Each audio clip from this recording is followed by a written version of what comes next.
బరాబర్ ముచ్చట్లకు స్వాగతం. ముందుగాల తలకాయ వార్తలు చూసి ఆటంక వార్తలకు పోదాం. లాఠీలకు పని చెప్పిన పోలీసుల జోలికొస్తే ఖబర్దారు. కాంగ్రెస్ పాలన చేసిందంట నయవంచన. ఆంధ్ర అంతా పసుపుమయం చేస్తుర్రు తెలుగుమయం. కనిపించే మూడు సింహాలు చట్టానికి న్యాయానికి ధర్మానికి ప్రతీకలైతే కనిపించని ఆ నాలుగో సింహమేరా పోలీస్. ఇగో ఈ పోలీస్ కూడా గిట్లనే పోలీస్ పవర్ చూపిస్తాడు. ఒక పోలీస్ కాపదొస్తే ఇంకో పోలీస్ ఊకుంటాడా? ఇగో గిట్ల సమాధానం చెప్తాడు చూడురి మరి.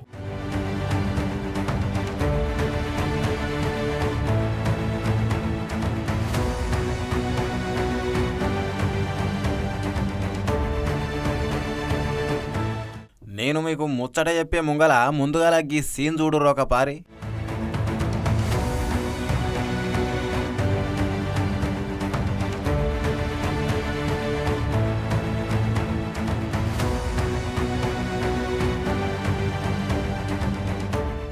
అబ్బా వాయబ్బా గట్టిగా కొడుతున్నాడు కదా సారు. వాయబ్బా సచ్చరా కొడుకు. అరే ఏమైంది సారు గంతగానం కొడతావు? సచ్చ పోరగాడు. రే రే రే రే ఏం చేసిండు అసలు? ఏదో గట్టిగానే ప్లాన్ చేసిరు వీళ్ళు, లేకపోతే గట్ల రోడ్డు మీద కూర్చోబెట్టి ఎందుకు కొడతాడు సారు? వాయబ్బా సంపేపో ఉరుక పక్క ఉరుక అక్కడ. అసలు సారు గీలని గింతగానం కొడుతున్నాడు. అసలు ముచ్చట ఏందో చెప్పువయ్యా అంటారా? చెప్తా ఇనుర్రైతే. అయితే గీ పోరగాలని గిట్ల నడి రోడ్డు మీద ఊసబెట్టి అరికాళ్ళు అదిరేటట్టు కొడుతున్నారు పోలీస్ సారోళ్ళు. అసలు గీ పోరగాళ్ళు చెప్పేది ఏందంటే గాళ్ళ ఏరియాలుండే కానిస్టేబుల్ చిరంజీవి అనే సారు గీళ్ళని లంచం అడిగినంట. అబ్బో మా వల్లగా సారే అనేసరికి గిట్లా తప్పుడు కేసు పెట్టిరని చెప్పేసి గీ పోరగాళ్ళు అంటున్నారు. ఈ అసలు ముచ్చట ఏందంటే గుంటూరు జిల్లాల తెనాలి పట్టణం దాంట్లో ఐతానగర్కు చెందిన యువకులు గీళ్ళు మనోళ్ళు బగ్గా గంజాయి కొట్టేసి కానిస్టేబుల్ మీద దాడి చేసిరంట. దానికి శిక్షగా పోలీస్ సారోళ్ళు అరికాళ్ళు బగ్గు అనిపిస్తున్నారు గిట్లా రోడ్డు మీద నిలబెట్టి.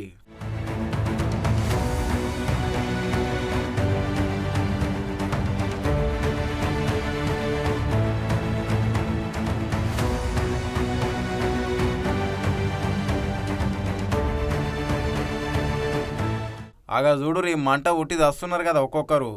విక్రమార్కుడు సినిమాలో కూడా రవితేజ సారు గిట్లనే కొడతాడు.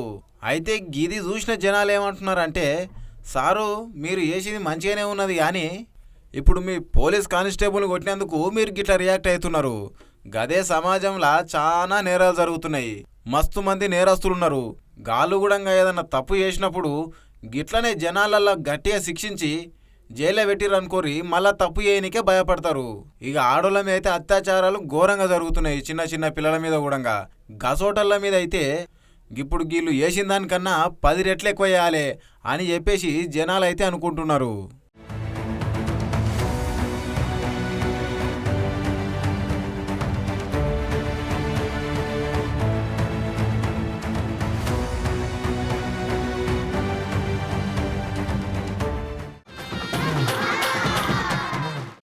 మార్పు రావాలే, కాంగ్రెస్ రావాలే అనే నినాదంతో అధికారంలోకి వచ్చే 6 గ్యారంటీలు 420 హామీలు ఇచ్చే జనాలు కూడా నమ్మి ఓట్లేసే. మరి కాంగ్రెస్ సర్కార్ ఏం చేస్తుంది, ఎట్లెట్ట చేస్తుంది అని జనాలను అడిగితే ఇగో జనాలు గిట్ల చెప్పబట్టే చూడురు మీరు కూడా.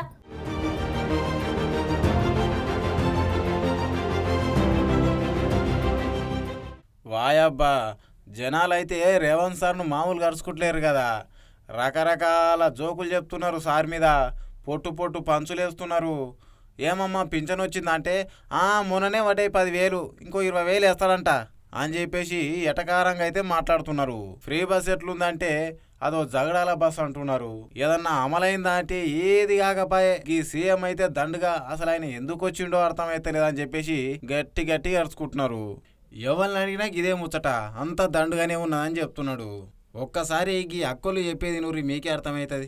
ఇస్తుండు అందరికి, మహిళలకు 5,000 ఇస్తుండు, మాకు 10,000 ఇస్తుండు అకౌంట్లో. మాకు ఒక్కరికే ఇస్తుండు, మా మహిళలకు 10,000 నాకు 10,000. ఏమనుకుంటున్నావు? పెళ్ళం ముండ మోసినట్టు వచ్చిండు వాడు కాంగ్రెస్ పార్టీ పో అని పిల్లమన్ను పోయా ఎవడు పోతాడని బస్కు ఏం అవసరం లేదు మాకు, మేమే వాడిని చేస్తాం కోటేశ్వర్ దించేస్తాం ఇక ఆగు 4 రోజులు. ఏది లేదు, జీరో బిల్లు లేదు, కరెంటు లేదు, గ్యాస్ లేదు, పింఛన్ 2000 ఈ నెల ఆ నెల బేకారుగా తిరుగుతారు చూడు, ఇక్కడ అక్కడ రోడ్ల మీద వాళ్ళకి నడుస్తుంది. ఏం లేవు, కూటి లేదు బీటి లేదు, పొద్దుగాల రావాలి అమ్ముకోవాలి బతకాలి. విన్నారు కదా గది, ఏమన్నా అడిగితే చాలు ఓ పొట్టు పంచులు ఎత్తన్నారు. వాళ్ళకు ఒక్క పథకం కూడా సరిగా అందలేదంట. ఏమన్నా ఒక్క మాట అడిగితే గిట్లా సెటైర్లు వేస్తున్నారు. రేవంత్ సార్ని అయితే తిట్టిపోస్తున్నారు. ఇక గీ అక్క చూడుర్రి ఏమన్నా ఎటకారంగా మాట్లాడుతుందా. అబ్బో ఆయన సూరత్ దేకో మూమెత్తుకో అన్నట్టుంది ఆయనది. అరేవా ఆయన అంట మమ్మల్ని చేసి పెడతాడు. మంచిగా ఉంది, బంగారం తింటున్నాం ఆయన వచ్చిన కాడికి. ఇంకా తుండు ఆయనదేనా పట్టు సీర కట్టుకున్నది, తుండు ఆయన పుణ్యాన బతుకు బట్ట కడుతున్నాము. అసలు రేవంత్ రెడ్డి సార్ పాలనలా మేము అన్నం కాదు బంగారం తింటున్నాం అని చెప్తుంది. సూరత్ దేకో మూహ్మే తూకో అనుకుంటా మంచి మంచి సామెతలు చెప్తుంది కామెడీగా. అయినా రేవంత్ సారు ఇచ్చినాక 6 హామీలు కూడా సగంగా నెరవేర్చకపోతేవి. ఏమన్నంటే ఫ్రీ బస్ ఒకటి చెప్తావు, సన్న బియ్యం ఒకటి చెప్తావు. ఫ్రీ బస్ వల్ల మొత్తం జగడాలే అవుతున్నాయి. ఇక సన్న బియ్యం అంటావా, సన్న బియ్యం తిన్నా దొడ్డు బియ్యం తిన్నా పెద్ద ఫరాకేం పడదు మాకు. కానీ నీ పద్ధతి మార్చుకోకపోతే మాత్రం వచ్చేసారి అయితే జనాలు నిన్ను మారుస్తారని చెప్పేసి పబ్లిక్ అంతా ఒకటే టాకుతున్నారు.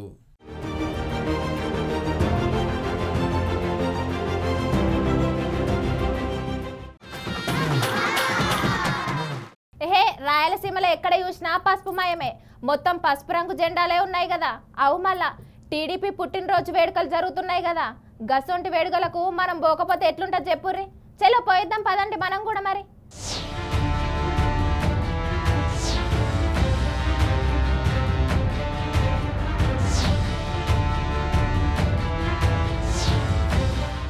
అబ్బా రంగరంగ వైభవంగా జరుగుతుంది కదా రాయలసీమల కడప జిల్లాల టీడీపీ 43వ వసంతం. అయితే ఈ కార్యక్రమం అనేది 3 రోజుల పాటు జరుగుతూనే ఉంటుందంట. అయితే ఇలా మొదటి రోజు కాబట్టి సీఎం చంద్రబాబు నాయుడు సారు కార్యక్రమాన్ని అయితే షురూ చేసిండు. మస్తు మంది వచ్చారుగా సభకు, వారేవా మొత్తం 150 ఎకరాలలో అయితే ప్లాన్ చేసిరు ఈ సభని. అయితే గా సభల చంద్రబాబు నాయుడు సారు మాట్లాడుకుంటా అయితే గిది కడపలో జరుగుతున్న మొట్టమొదటి టీడీపీ మహానాడు సభ. అయితే మనం 2024లో గెలిచినప్పుడు గీ కడప జిల్లాల 10కి 7 సీట్లు గెలిచినాం. వచ్చేసారి అయితే గవి కూడా మిగలకూడదు, 10కి 10 సీట్లు గెలవాలని చెప్పేసి చంద్రబాబు సార్ అయితే చెప్తున్నాడు. ఉమ్మడి కడప జిల్లాలో 10 స్థానాలకు గాను 7 స్థానాలు గెలిచాం. మన సత్తా చాటాం. ఈసారి ఇంకొంచెం కష్టపడితే 10కి 10 మనమే స్వీప్ చేస్తాం. రాయలసీమ ప్రజలు అద్భుత చైతన్యంతో ఈసారి ఇచ్చిన తీర్పును గౌరవిస్తూ వారికి ధన్యవాదాలు తెలపడానికి కడపలో మహానాడు పెట్టాలని నిర్ణయించాం. ఈ మహానాడును మీరు చూస్తే బ్రహ్మాండంగా చేసిన నాయకులకు కార్యకర్తలకు మనస్ఫూర్తిగా అభినందనలు, కృతజ్ఞతలు. 2024 ఎన్నికల్లో పార్టీ సాధించిన విజయం అసామాన్యం. ఇది ముమ్మాటికి కారణం పసుపు సైనికులే, ఇక్కడుండే మీ నాయకత్వమే కారణమని మీ అందరికీ విజ్ఞప్తి చేస్తున్నాం. ఈ మహానాడు అనేది ఏపీ దశను మార్చేస్తుందంట. పోయిన ప్రభుత్వ హయాంలో అయితే హత్యా రాజకీయాలు కక్ష సాధింపులే ఎక్కువ జరిగినాయి. అసలు రాజకీయం అంటే గవే అనుకునేటట్టు చేసిర్రు. వైసీపీ మొత్తం ఎట్లా పడితే అట్లా పాలన చేసి ఈ రాష్ట్రాన్ని మొత్తం సర్వనాశనం చేసింది. గప్పట్ల గిదేందని ప్రశ్నించినందుకు టీడీపీ నాయకుల ప్రాణాలు కూడా తీసిర్రు. గాళ్ళ పార్టీలున్న కార్యకర్త చంద్రయ్యను పీక కోసి చంపుతుంటే కూడా ఆయన జై తెలుగుదేశం అని ప్రాణాలు వదిలినంట. గా విషయాన్ని అయితే స్టేజ్ మీద గర్వంగా చెప్పుకుంటా గాయననే మన పార్టీ ముందుకు నడిపేందుకే స్ఫూర్తి అని చెప్తున్నాడు. అప్పుడు కేసులని మార్చేశారు గత ప్రభుత్వం. విధ్వంస పాలనతో రాష్ట్రాన్ని సర్వనాశనం చేశారు. దీన్ని ప్రశ్నించిన తెలుగుదేశం కార్యకర్తల్ని, నాయకుల్ని ప్రాణాలు తీశారు, వేటాడారు, వెంటాడారు, అక్రమ కేసులు పెట్టి అరెస్టులు చేశారు. కానీ ఒక్క వ్యక్తి కూడా ఎత్తిన జెండా దించకుండా పోరాటం చేసిన మిమ్మల్ని మనస్ఫూర్తిగా అభినందిస్తున్నా. మన పసుపు సింహం మన చంద్రయ్య పీకగోస్తుంటే కూడా జై తెలుగుదేశం అని ప్రాణం వదిలిపెట్టాడు. అది మనందరికీ స్ఫూర్తి. ఆ స్ఫూర్తే ఈ పార్టీని నడిపిస్తుందని చెప్పి కూడా నేను మీకు తెలియజేస్తున్నా. అయితే ఈ సభలో నారా లోకేష్ సార్ కూడా మాట్లాడుకుంటా పేదల కడుపు నింపిన పార్టీ ఏదంటే మా తెలుగుదేశం పార్టీ. అసలు తెలుగు వాళ్ళ కోసం, తెలుగు జాతి కోసమే పుట్టిన పార్టీ మా తెలుగుదేశం పార్టీ. అసలు మాకు ప్రతిపక్షం కొత్త కాదు, అధికారం కొత్త కాదు, అన్నీ మేము చూసినవే అని చెప్పుకుంటా. అయితే ఈ రాష్ట్రం మంచిగా ఉండనికే 6 శాసనాలు అయితే ప్రవేశపెట్టిరంట. అందులో ఒకటి వచ్చేసి తెలుగు జాతి విశ్వవిఖ్యాతి, రెండవది యువగలం, మూడవది స్త్రీ శక్తి, నాలుగవది పేదల సేవల్లో సోషల్ రీఇంజనీరింగ్, ఐదవది అన్నదాతకు అండగా, 6 కార్యకర్తలే అధినేత. అయితే దేశంలో అన్ని రంగాల్లో మన తెలుగుదేశం పార్టీ ముందలుండాలని చెప్పేసి ఈ శాసనాలైతే ప్రవేశపెట్టిరంట. నా తెలుగు కుటుంబంలో భాగంగా ఈ 6 శాసనాలు ఉంటాయి. మొదటిది తెలుగు జాతి విశ్వఖ్యాతి, 2 యువగలం, 3 స్త్రీ శక్తి, 4 పేదల సేవల్లో సోషల్ రీఇంజనీరింగ్, 5 అన్నదాతకు అండగా, 6 కార్యకర్తలే అధినేత. అయితే టీడీపీ పార్టీ ప్రతిపక్షంలో ఉన్నప్పుడు రోజా మేడము నారా లోకేష్ సార్కు చీర గాజులు పెడతా అని చెప్పేసి అన్నది. దానికి కౌంటర్గా ఇప్పుడు లోకేష్ సారు ఒక మాట మాట్లాడిండు. ఈనూరు మీరు కూడా. చట్టాలు శిక్షల వల్ల సమాజంలో మార్పు రాదు. సమాజంలో మార్పు రావాలంటే మన ఇంట్లో మార్పు మొదలవ్వాలి. ఇప్పుడు కూడా మనం కొన్ని పదాలు వాడతాం. గాజులు తొడుక్కున్నావా, చీరలు కట్టుకున్నావా, ఆడపిల్లగా ఏడవద్దు, ఇలాంటి పదాలు మనం మానేయాలి. అప్పుడే మనం ఆశించిన మార్పు సమాజంలో వస్తుంది. నేను ప్రతిపక్షంలో ఉన్నప్పుడు ఆనాడు ఒక మహిళా మంత్రి నాకు చీర గాజులు పెడతానని చెప్పారు. ఆనాడే చెప్పా ఆమెకి, చీర గాజులు పంపించండి, మా అక్క చెల్లెలకు పెట్టి వాళ్ళు కాలు మొక్కి ఆశీర్వాదం తీసుకుంటానని. అయితే రోజా మేడం గంత అవమానించేటట్టు మాట్లాడినా కానీ నారా లోకేష్ సార్ ఏమంటున్నాడంటే, సరే తల్లి గా చీర గాజులేవో పంపి నా తెలుగుదేశం ఆడపడుచులకు పెట్టి వాళ్ళ కాలం మొక్కి ఆశీర్వాదం తీసుకుంటాని గప్పుడే అన్నా అని చెప్పిండు.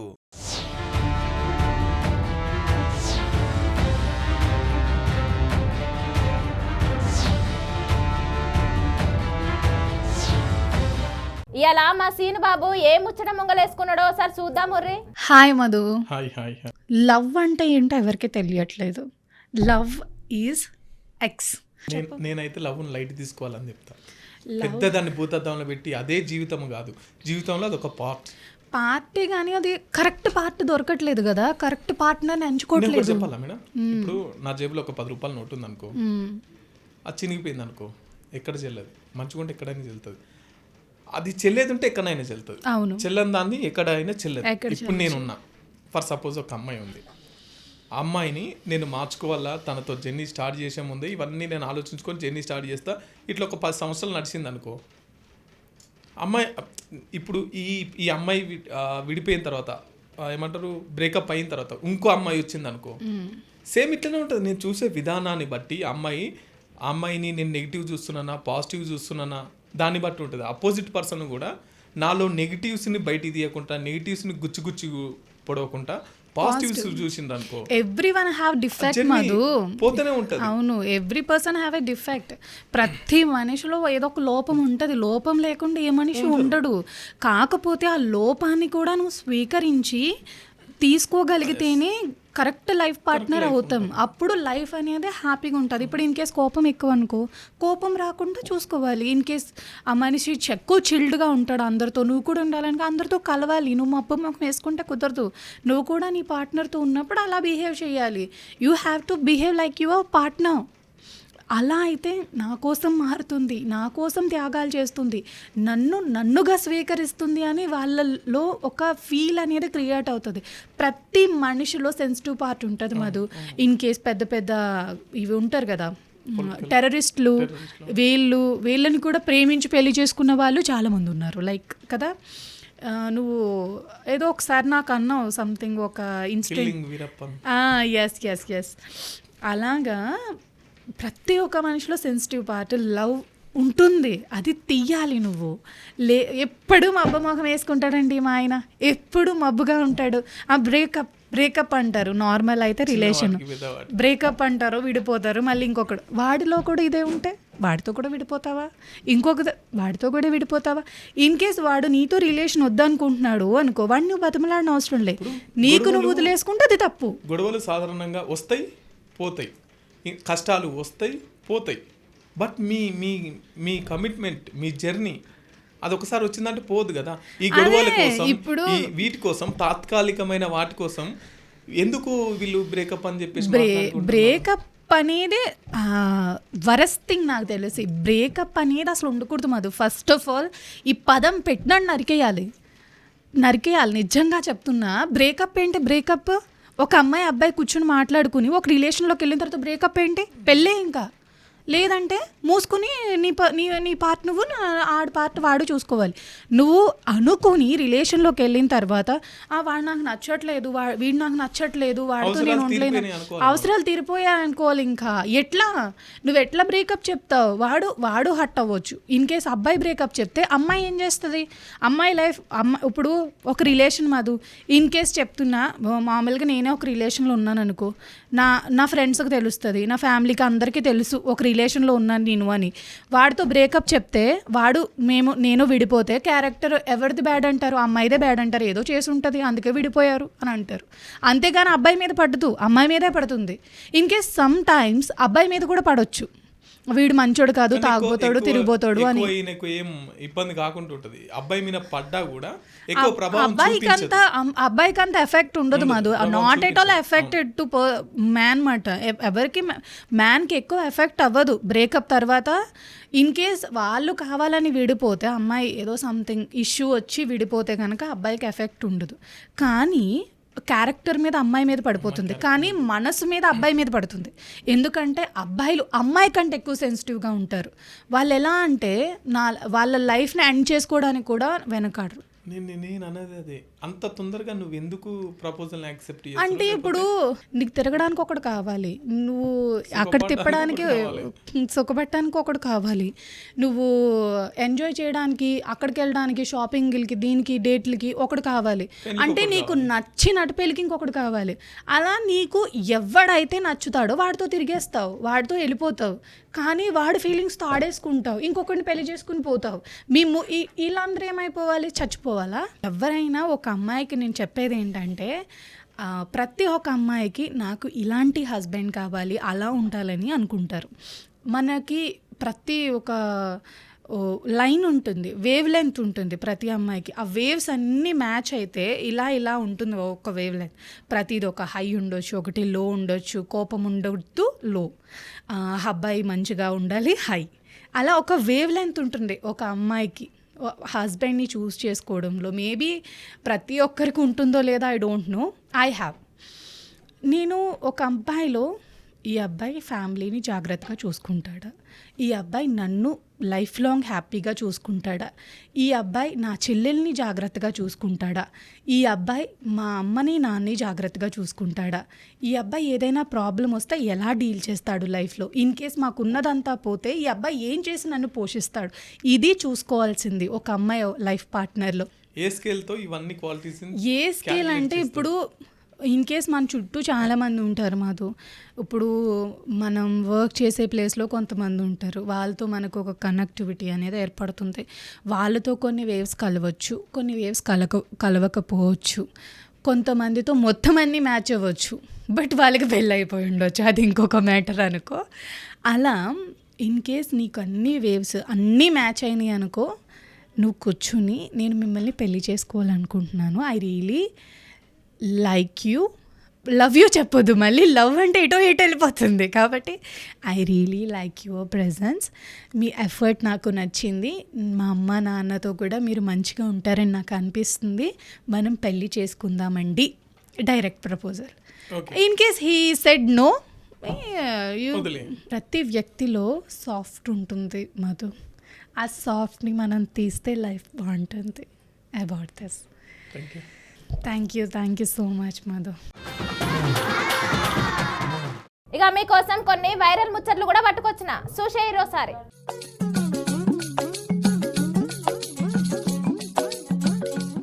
ఈ కాలంలో తుల్వ పొరగన్లు ఎక్కువైపోయారు. మనం చిన్నప్పుడు కూడా గన్ని తుల్వ పనులు చేయకుంటే గాని ఈ కాలం పొరగన్లైతే ఏదో ఒక తుల్వ పని చేసి లేని పనులొల్లి మీదేసుకుంటురు. ఇగో గీడు చూడుర్రి, గీ పోరాడు ఊకున్నాడు ఊకుండక గా లిఫ్ట్ తలుపులు ఎట్లా దొబ్బుతుండో.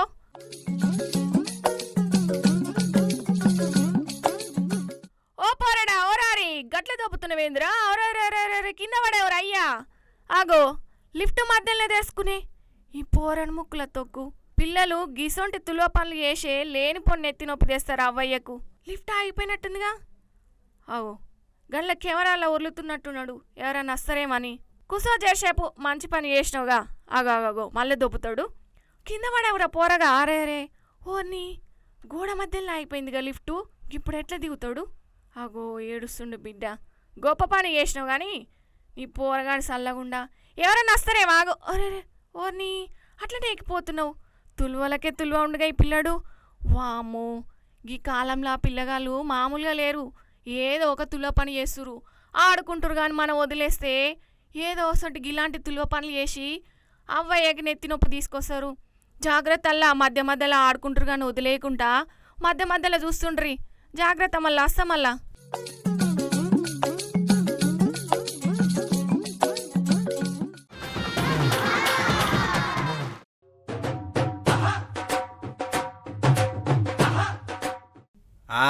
ఉతుకు గట్టి ఉతుకు.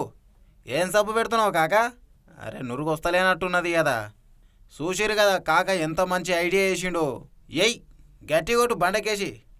ఓ ఏం చూస్తున్నావు, ఆటో అయినా పోనీ జర పోని. ఎయ్ గట్టి కొట్టు, మైల మొత్తం ఇడవాలే. అది అట్లా.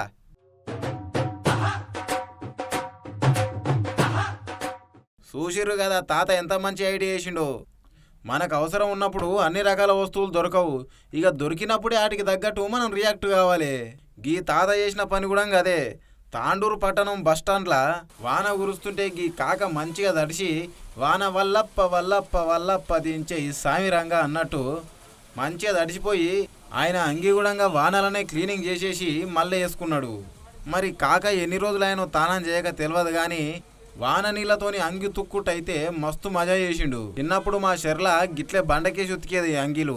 గదే గుర్తొచ్చింది నాకు. ఇక గాడు ఉన్నోళ్ళు ఎవరో వీడియో తీసి ఎట్లా పెడితే గిట్లా వైరల్ కాబట్టి మీరు కూడా చూడు, గమ్మత్తున్నది.